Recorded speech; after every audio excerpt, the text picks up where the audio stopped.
Всех приветствую на канале. Сегодня мы будем вязать детскую шапочку для девочки. Шапочка будет не одна, в скором будет к этой шапочке снуд и варежки, будет целый комплект, так что обязательно подписывайтесь на канал, ставьте лайки этому видео. Впереди нас ждет еще очень много всего супер интересного и классного. Сразу же скажу про пряжу. Использовала я пряжу Gazelle Baby Alpaca. Это 100% шерсть, она не колкая. Дочка уже носила эту шапочку. Я вам сюда сейчас поставлю такую несколько секундную видео-нарезочку. Очень классно смотрится. Она прям такая для девочки. Хотя я говорю, если жгутики заменить резиночкой 2 на 2, не делать, конечно, снежинку, то можно эту шапочку носить и мальчику. Это шапочка бини с такой удлиненной макушкой. И очень большой плюс этой шапочки в том, что она, конечно же, двойная.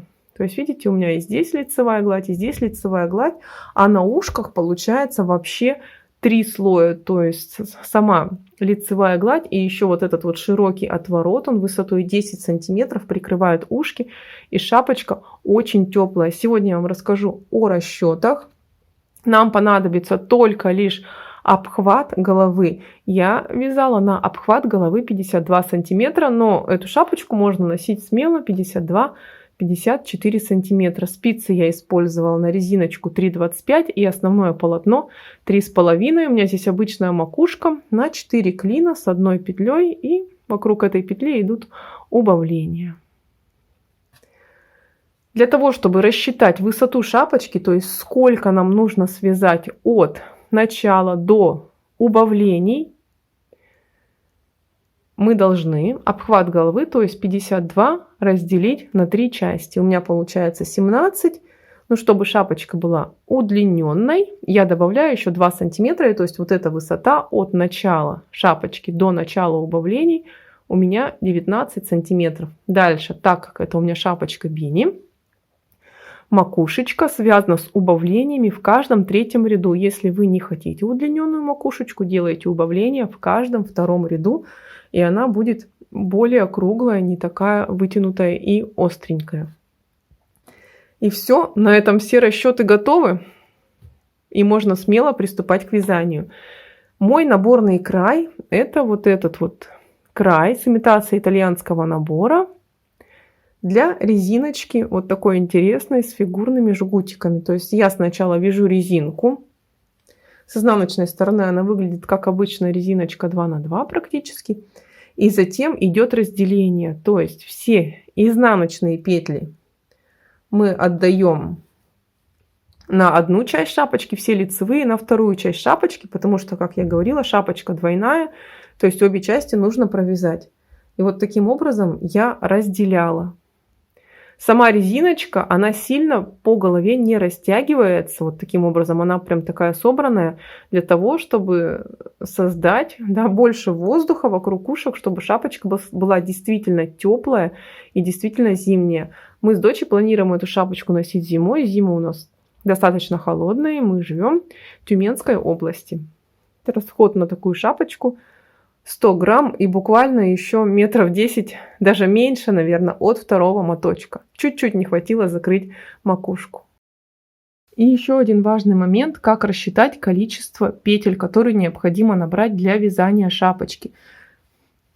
В нашем случае, как я уже сказала, шапочку начинаем вязать с резиночки, и нам нужно рассчитать количество петель для резинки. Для этого обязательно нужно связать образец и измерить плотность именно лицевой глади. Плотность резинки мы не измеряем. В моем случае в 1 сантиметре 2 петли. Плотность вязания определяется очень просто. Вот ваш образец, ну я для примера возьму шапочку, прикладываем сантиметр и смотрим в 1 сантиметре, сколько находится петель. Обхват головы, я уже сказала, у меня 52 сантиметра. Плотность вязания 2 петли в 1 сантиметре. Обхват самой шапочки я уменьшаю на 7 сантиметров, для того, чтобы шапочка не болталась на голове, сидела плотненько и аккуратненько. То есть обхват готовой шапочки в моем случае 45 сантиметров. Я считаю число петель для лицевой глади. То есть если бы я шапочку вязала просто лицевой гладью, то в моем случае нужно было бы набрать, смотрите, я обхват шапочки 45 умножаю на 2 петли и делю на 1 сантиметр. Получаю 90 петель. Это для лицевой глади. То есть вот для этой части шапочки необходимо 90 петель. При этом вот это вот число должно быть кратно 5. То есть если у вас оно не кратно 5, допустим, получилось 91, уберите одну петельку, оставьте 90. Или там, к примеру, у вас 93 получилось, добавьте 2 петли, сделайте 95. Вот эта вот цифра должна делиться на 5. Дальше переходим к расчету петель на резинку. Раппорт резинки 8 петель. И число петель, которые необходимо для брать на резинку, мы рассчитываем так. Петли лицевой глади, в моем случае 90. Я делю на 5. Эта цифра 5 одинаковая для любого размера головы, для любой плотности вязания. Она получается после того, я уже рассказывала, что после резинки мы петли делим. Изнаночные на одну часть шапочки, лицевые на другую. Она берется вот из этих как бы убавлений, поэтому она для всех одинаковая. Делим на 5, умножаем на 8, то есть на раппорт резинки. Получаю 144 петли. То есть я начинаю вязание с того, что набираю петли для резинки. В моем случае нужно набрать 144 петли. Все, приступаем к вязанию. Вязание шапочки начнем с резинки. Я буду набирать петли для резинки 2 на 2 по кругу с имитацией итальянского набора. Для этого мне необходима воздушная цепочка, выполненная при помощи крючка. Я поворачиваю воздушную цепочку изнаночной стороной к себе. Здесь вижу вот такие протяжки. И под протяжки буду вводить спицу и выполнять набор петель. Спицы у меня 3,25 для вязания резинки. Мастер-класс по такому наборному краю у меня есть на канале. Ссылочка будет в описании. Вязать будем по кругу. Всего я наберу 144 петли. Количество петель кратное 8. Наборный край требует уменьшить количество петель в 2 раза, поэтому я всего наберу 72 петли. Я набрала уже петли. Вот такой красивый край получается. Имитация итальянского набора. Дальше мы будем вязать резиночкой. Но резиночкой будем вязать следующим образом. Я вяжу 2 лицевые, 2 изнаночные. Спицы у меня также 3,25. А следующую лицевую дорожку буду вязать жгутиком. То есть провяжу сначала вторую петлю, а затем первую. Затем опять 2 изнаночные. Следующая лицевая дорожка обычная. 2 изнаночные. И следующая лицевая дорожка будет как жгутик провязана. То есть сначала я провязываю вторую петельку,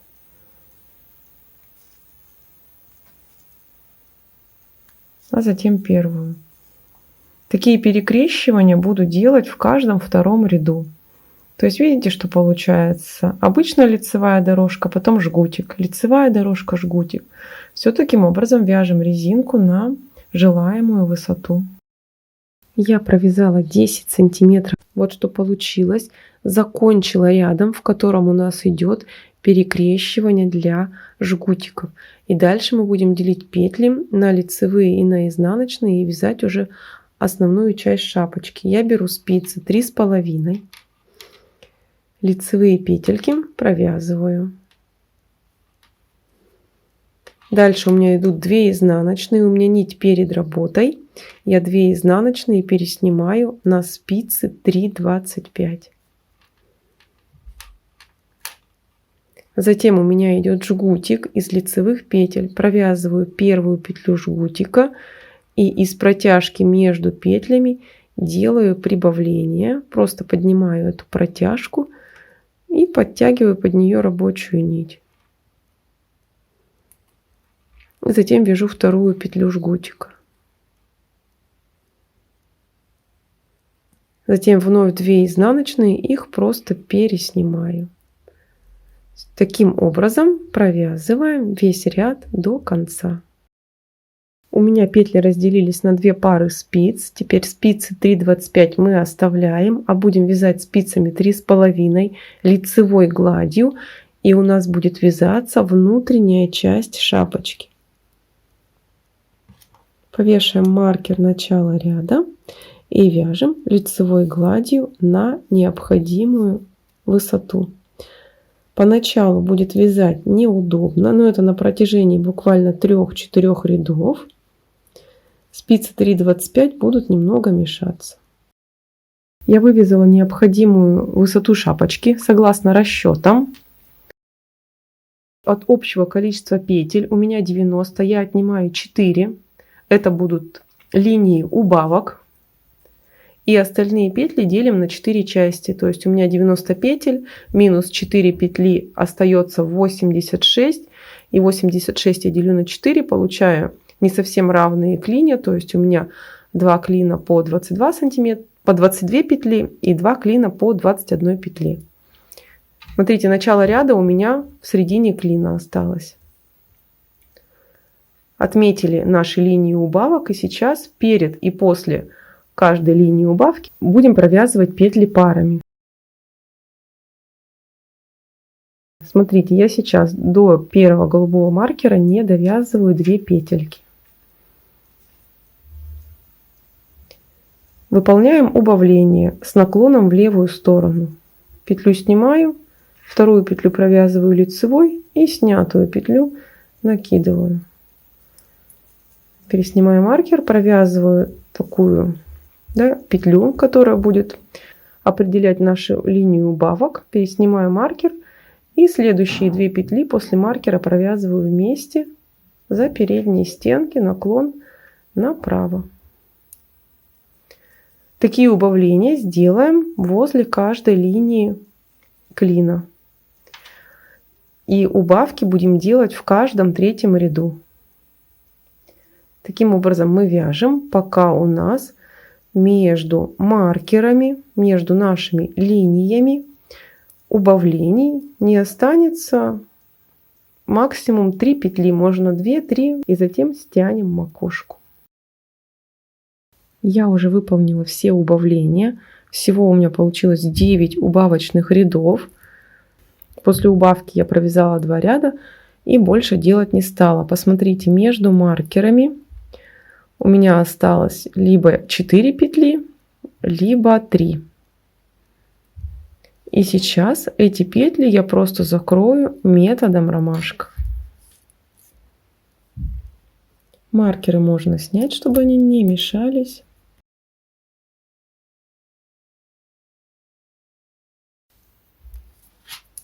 Провязываю первую петлю лицевой и возвращаю ее на спицу. Затем подхватываю вторую петельку, подтягиваю ее и накидываю на первую провязанную петлю. Следующую петлю также накидываю. Не забываем при этом петлю подтянуть. И таким образом все петли, которые у нас на спицах, мы должны подтянуть и перекинуть через самую первую провязанную петлю. Я накинула все петли. Последняя петля получилась растянутая. Теперь на спице у меня осталась 1 петля. Рабочую нить я обрезала. И теперь нужно потихонечку вытянуть этот остаток и стянуть макушку.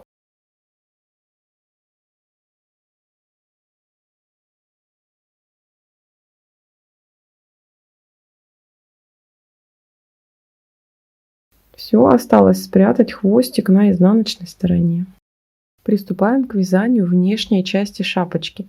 Держим саму шапочку вот таким образом, то есть резинка у нас изнаночной стороной, подкладка лицевой стороной к нам. Берем рабочую нить, спицы 3,5 миллиметра и будем провязывать петельки лицевыми. Помним, что нам нужно будет здесь добрать петли до 90, как и при вязании подкладки. Для этого мы будем делать прибавление.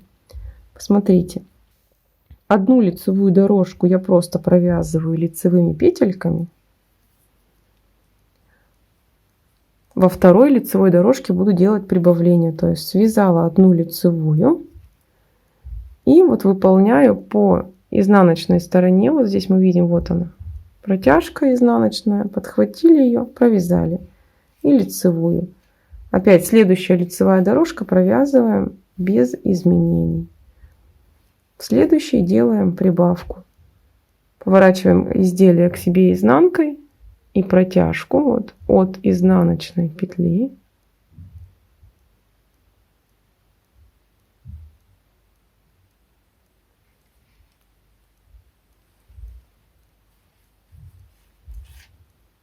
Вот таким образом поднимаем петли. Количество петель должно быть таким же, как при вязании подкладки. В моем случае это 90. И затем в точности также вяжем и внешнюю часть шапочки. Я связала наружную часть шапочки. Вот такая линия стыка получилась, но она будет закрыта отворотом. И посмотрите, ниточку, которой я стянула макушку, я при помощи крючка вытянула на изнаночную сторону. Вот здесь у меня сейчас обе ниточки, и я из них завязываю узелок для того, чтобы части шапочки, чтобы шапочка у нас не вывертывалась, то есть чтобы ребенку ее было удобно и комфортно носить. Посмотрите, спереди шапочки я сделала вот такую снежинку. Это дочка у меня попросила, она хотела шапку со снежинками, и я решила сделать ее из бусинок и из мелких пайеток. Очень красиво получилось. Теперь уже мы не спутаем, где перед, а где зад у шапочки, так как она же у нас связана по кругу и без швов. Еще я рекомендую вот здесь вот немножко захватить макушку, чтобы когда ребенок надевал шапочку, она сама красиво садилась и не нужно было ее уже лишний раз поправлять, что очень актуально для школьников, которые одеваются сами. Осталось мне эту шапочку постирать, и она полностью готова. И на этом мастер-класс подошел к концу. Не забывайте ставить пальчики вверх. Обязательно подписывайтесь на канал, если еще не подписаны. Всем желаю хорошего настроения, удачного вязания. До скорых встреч. Пока.